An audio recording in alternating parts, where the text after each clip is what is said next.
بسم اللہ الرحمن الرحیم۔ السلام علیکم ورحمۃ اللہ وبرکاتہ۔ معزز ناظرین، آج ہم آپ کے سامنے حضرت بلال رضی اللہ تعالیٰ عنہ کی ایمان افروز داستان حیات کی قسط نمبر 3 لے کر حاضر ہوئے ہیں۔ آئیے ہم آگے چلتے ہیں اور آپ کو بتاتے ہیں کہ حضرت بلال رضی اللہ تعالیٰ عنہ کی اس ظلم کے داستان میں ان کے ساتھ کیا کیا ہوا۔ موت کا قرب کبھی کبھی انسان کے اندر شمع روشن کر دیتا ہے۔ میرے اندر بھی اس رات اللہ نے اپنی رحمت سے ایک جوت جگا دی۔ میں نے اپنے والد اور والدہ کو دیکھا جو ایک کارخانے میں کام کر رہے تھے۔ یہ چمڑا رنگنے کا کارخانہ تھا جس میں چاروں طرف بھاپ اٹھ رہی تھی اور بھاپ نے میرے ماں باپ کو ڈھانپ رکھا تھا۔ جب میں ان کے قریب گیا تو ان کی نظر مجھ پر پڑی۔ ان کی اداس آنکھوں میں میرے لیے بے پناہ محبت اور شفقت جھلک رہی تھی۔ میرے والد نہایت قوی انسان تھے، لیکن ان کے جسمانی قوت کو اس بے دردی سے استعمال کیا گیا تھا کہ وہ جوانی میں بھی بوڑھے نظر آتے تھے۔ میری ماں کھانس رہی تھی، ہمیشہ کی طرح کھانستے جا رہی تھی، یہاں تک کہ کھانستے کھانستے اس نے دم دے دیا۔ میرے والدین حبشہ سے آئے تھے۔ بحیرہ احمر پار کر کے مجھے آج تک نہیں معلوم ہو سکا کہ وہ غلام کیسے بنا لیے گئے تھے۔ انہوں نے مجھے کبھی نہیں بتایا، شاید اس لیے کہ ایسی باتوں کو بلا کر ہی وہ غلامی کی صعوبتیں برداشت کرنے کے قابل ہوئے تھے۔ ایک دن میری ماں نے مجھے صرف اتنا بتایا تھا کہ میں پیدا تو حالت غلامی میں ہوا، لیکن جب میں اپنی ماں کے شکم میں آیا تھا تو میرے ماں باپ آزاد تھے۔ یہ بات میرے لیے کوئی خاص تسلی کا باعث نہیں تھی، پھر بھی کبھی کبھی میں اس پر پرجوش ہو لیا کرتا تھا۔ پھر اس رات میں نے اپنے ماں باپ کی گفتگو سنی۔ وہ سرگوشیوں میں ایک دوسرے سے مشورہ کر رہے تھے کہ کیوں نہ ہم اس بچے کو مار ڈالیں اور اسے پیدائشی غلامی کی لعنت سے بچا لیں۔ میرے آنسو بہہ نکلے، اپنے دکھ پر نہیں، اس کرب پر جو میرے والدین نے یہ فکریں کہتے ہوئے اپنے اندر محسوس کیا ہوگا۔ مجھے وہ دن ہی یاد آیا جب میں جوان ہونے پر بازار میں پہلی بار فروخت کے لیے لایا گیا تھا۔ اب میں اپنے غلام نہیں، بذات خود غلام بننے والا تھا۔ پھر اس کے بعد میں کئی بار بکا، اونٹوں کے ساتھ، بکریوں کے ساتھ، بھیڑوں کے ساتھ، اور بالکل انہی کی طرح آج دمشق میں بیٹھ کر میں ان باتوں پر ہنس سکتا ہوں، مگر سوچتا ہوں کہ مجھ پر کیسے کیسے دور گزرے۔ گرم ریت اور دہکتے انگاروں پر لٹائے جانے کے دور، مکے کی گلی کوچوں میں گلی میں رسی باندھ کر پھرائے جانے کے دور، گرم پتھروں تلے دبائے جانے کے دور، ڈنڈوں سے پٹائی کے دور، ٹھوکروں کے دور، کوڑوں کے دور۔ لیکن اس رات امیہ کے غلام خانے میں جب میری گردن میرے گھٹنوں سے جکڑی ہوئی تھی، میرے ذہن میں ہنسی کا تصور بھی نہیں تھا۔ پھر اسی کرب کے عالم میں میں نے اپنے گرد پھیلی ہوئی زندگی کے حسن کو محسوس کیا، وہ حسن جو جلد ہی مجھ سے چھننے والا تھا۔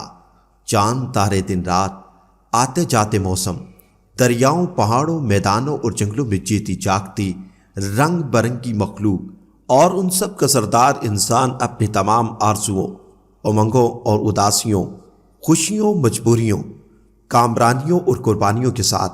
اس رات میں نے ایک سرخ بھنور ابھی دیکھا تھا جو تیز دھوپ میں ایک ڈنڈل پر بیٹھا تھا۔ آج بھی جب کہیں مجھے سرخ بھنور نظر آ جاتا ہے، میرا سارا دن خوشی میں گزر جاتا ہے۔ یہ سرخ بھنور روئے عرض پر پھیلی ہوئی مخلوق، کپڑوں میں لیٹے ہوئے میرے ماں باپ، یہ سب کہاں سے آ گئے تھے؟ اس رات موت نزدیک محسوس ہوتی ہے تو انسانوں کا ذہن کہاں سے کہاں چھلانگے لگاتا پھرتا ہے۔ پھر عمار کی واقعے کی تفصیل نظروں کے سامنے پھرنے لگی۔ میں کیسے پھنس گیا؟ اس سارے معاملے میں میرا کیا واسطہ تھا؟ ذہن سے جواب آیا، عمار نے تجھے اس دلدل میں دھکیلا ہے۔ لیکن عمار میرا کیا لگتا تھا؟ کیا رشتہ تھا میرا اس سے یا اس کا مجھ سے؟ اگر میں واقعی اسے کوڑا مار دیتا تو وہ ہرگز مجھے الزام نہ دیتا۔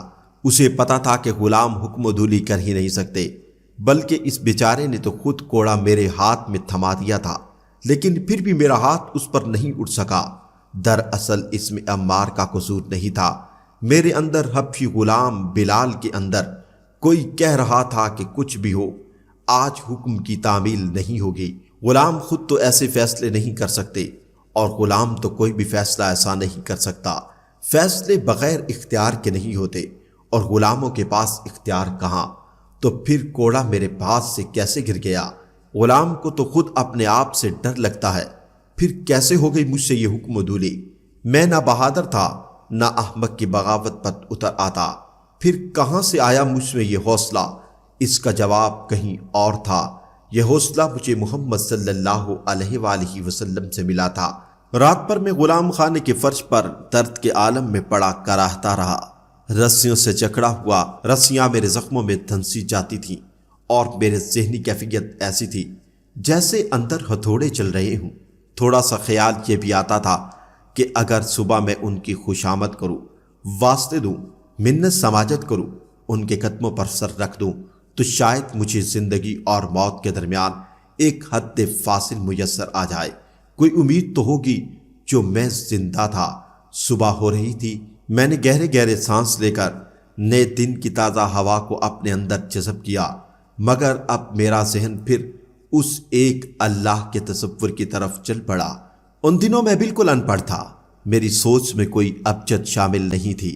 میں چل تو پڑا ایک انجانی اندھے کی راہ پر، لیکن محض ایک خانہ بدوش کی حیثیت سے، جیسے پیاس تو ضرور لگتی ہے، مگر راستے کے کنویں اس کے اپنے نہیں ہوتے۔ مجھے بھی پیاس تھی، شدید پیاس۔ کنویں میرے پاس نہیں تھے، لیکن میں پیاسا تھا۔ یہ پیاس مجھے کھینچے لے جا رہی تھی، نامانوس راہوں پر، نہ جانے کس منزل کی طرف۔ اس دن اللہ تعالیٰ کی توفیق سے میں نے اپنے آپ کو اس کے حوالے کر دیا۔ یہی میرا اسلام تھا۔ میرے اندر مٹھاس کی ایک لہر دوڑ گئی، ایسی کہ مجھے اپنے بندھنوں میں بھی چین ملنے لگا۔ مجھے یقین ہو گیا کہ میری عافیت صرف اور صرف اس ایک اللہ کے قرب میں ہے۔ میں نے عبادت شروع کی تو میرا باطن نور نور ہو گیا۔ میں نے رب جلیل کی حمد و ثنا کی تو میرے اندر انجانی قوتوں کے سوتے ابل پڑے۔ میں نے اللہ کی رحمتوں کی تلاش کی تو خوف میرے اندر سے نکل گیا، اور پھر اللہ کی قدرت سے سورج طلوع ہوا۔ جب وہ مجھے لینے کے لیے آئے تو میں سراپا تشکر تھا۔ ان بد نصیبوں کو کیا خبر تھی کہ یہاں کیا ہو چکا ہے؟ انہیں شاید توقع تھی، بلکہ مناسب بھی یہی تھا کہ میں ان کے سامنے گر گڑاتا، ان کے پاؤں پکڑتا، زمین پر ماتھا رگڑتا، ان سے رحم کی بھیک مانگتا۔ لیکن جب ایسا نہ ہوا تو وہ سمجھے میں پاگل ہو گیا ہوں۔ خوف سے میرا دماغ معوف ہو گیا ہے۔ انہیں کیا پتا تھا کہ میں اپنے خالق حقیقی کے حصار عاطفت میں ہوں، اور وہ جو کچھ بھی کریں گے یا نہیں کریں گے، وہ سب میرے رب ہی کی رضا سے ہوگا۔ انہوں نے مجھے میری جائے عقوبت پر لے جانے کے لیے زمین سے اٹھایا، مگر انہیں کیا معلوم تھا کہ میرا اللہ مجھے پہلے ہی ان کے ہاتھوں کی پہنچ سے کہیں زیادہ بلندی پر لے جا چکا ہے۔ انہوں نے مجھے اٹھایا اور بڑی تیزی سے باہر لے گئے۔ ہمیں دیکھ کر گلیوں میں کچھ کھڑکیاں بند ہوئیں۔ لوگ عام طور پر ظالم نہیں ہوتے، بہت کم ہوتے ہیں جو دوسروں پر تشدد ہوتا دیکھ سکتے ہیں۔ ویسے بات سب کی سمجھ میں آ گئی تھی۔ سارا مکہ جانتا تھا کہ کیا ہونے والا ہے۔ غلاموں کو رائے راست پر لانے کے معاملے میں اہل مکہ کا آپس میں مکمل اتفاق تھا۔ میں نے بغاوت کی تھی، حکم عدولی کی تھی، اپنے آقا کو اس کے احباب کے سامنے رسوا کیا تھا، اس کے مذہبی عقائد سے ٹکر لی تھی، اور ایسی بے راہ روی برداشت نہیں کی جا سکتی تھی۔ جہاں تک امیہ کا تعلق تھا، اس کے لیے بات بالکل واضح تھی۔ وہ مجھے مجرم سمجھتا تھا، خطا کار قصوروار۔ میں اپنی حرکتوں کی وجہ سے بحیثیت غلام اپنی قیمت گنوا بیٹھا تھا، اس لیے وہ مجھے اس رقم کا دیندار سمجھتا تھا جو اس نے مجھ پر خرچ کی تھی۔ اب صرف میری کھال اس کے کام کی تھی۔ وہ اسے کھینچوا سکتا تھا، کتوں کے آگے پھینکوا سکتا تھا، دوسرے غلاموں کی عبرت کے لیے اس کی نمائش لگوا سکتا تھا۔ آج میں یہ سب باتیں سوچتا ہوں تو مجھے امیہ پر ترس آتا ہے، کیونکہ جو دوسروں سے ناانصافی کرتا ہے وہ در حقیقت اپنے ساتھ ناانصافی کرتا ہے۔ وہ مجھے ایک میدان میں لے گئے جس کے بیچوں بیچ ایک لکڑی کا کھمبا گڑا ہوا تھا۔ اس کھمبے سے انہوں نے مجھے مضبوطی سے جکڑ دیا۔ امیہ نے کوڑا سنبھال لیا۔ میں اس تشدد کی رودات بیان نہیں کروں گا۔ درد کی یاد نہیں ہوتی، درد جب ہوتا ہے تب ہوتا ہے، اس کے بعد نہیں۔ صرف اتنا کہوں گا کہ اللہ سورج سے زیادہ طاقتور ہے، اور کوڑے انسان کی روح کو نہیں چھو سکتے۔ مجھے یاد ہے اس وقت میں زور زور سے اللہ کو پکار رہا تھا، ایک ہی طریقے سے جو مجھے آتا تھا، ایک ہی نام جو میں جانتا تھا، احد احد۔ میں بلال جس نے اب تک ہزاروں لاکھوں لوگوں کو نماز کے لیے پکارا ہے، اس وقت عبادت کے طریقوں سے واقف نہیں تھا۔ لیکن جب میں نے اس کا نام پکارا تو میرے دل نے گواہی دی، اس نے سن لیا۔ کوڑے پڑتے تھے تو میں چیختا نہیں تھا۔ میں نے اپنی زندگی کی باقی ماندہ سانسیں اللہ کے لیے وقف کر دی تھی۔ ہر کوڑے پر میری آواز مدھم ہوتی جا رہی تھی، مگر میں اسی کا نام لیتا رہا۔ میں نے ان سے رحم کی التجا نہیں کی، صرف اپنے اللہ سے رحم مانگا۔ اگر میں 2-4 کوڑوں میں ہی دم دے دیتا جو عین ممکن تھا تو امیہ یقیناً یہ سمجھتا کہ اس کے ساتھ بہت بڑا دھوکہ ہو گیا ہے اور اس کی ذوق اظہار رسانی کی تسکین نہ ہوتی۔ وہ شاید مجھے دوہرا مجرم سمجھنے لگتا۔ ایک تو اس کی رقم ڈوبتی، دوسرے غلام مناسب سزا کے بغیر ہی فراغت حاصل کر گیا۔ کوڑوں کا ایک دور ختم ہوتا تو وقفہ ہوتا، پھر دوسرا دور شروع ہو جاتا۔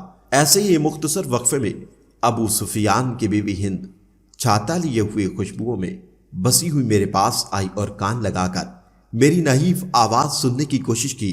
آہت آہت یہ سن کر مڑی اور ہنستی ہوئی واپس چلی گئی۔ ہند کی ہنسی بڑی مترنم تھی۔ یہ بد نصیب تو واز کر رہا ہے، اور پھر مجھ پر کوڑے برسنے لگے، 1 2 3 نہ ختم ہونے والا سلسلہ۔ میں نے اکثر سوچا ہے کہ شاید اس دن میں درخت پر پڑے کسی جھولے پہ جھولتا ہوا موت کے دامن میں پہنچ گیا، لیکن ایسا نہیں تھا۔ موت کیا ہوتی ہے یہ صرف وہی جانتے ہیں جو واقعاتی طور پر مر جاتے ہیں۔ البتہ اتنا ضرور کہوں گا، میں ہر درد سے آزاد ہو چکا تھا۔ مجھے کسی تکلیف کا احساس نہیں رہا تھا۔ یوں لگتا تھا کہ اپنی دانست میں مجھ پر ظلم کرنے والے میری دنیا سے بہت دور کہیں اپنے ظلم میں مصروف ہیں۔ یہاں تک کہ جب انہوں نے مجھ پر تپتی ہوئی چٹانیں رکھی جن کے بوجھ تلے میری موت یقینی تھی، تو مجھے صرف اتنا محسوس ہوا کہ انہوں نے ایک کھیل ختم کر کے دوسرا شروع کر دیا۔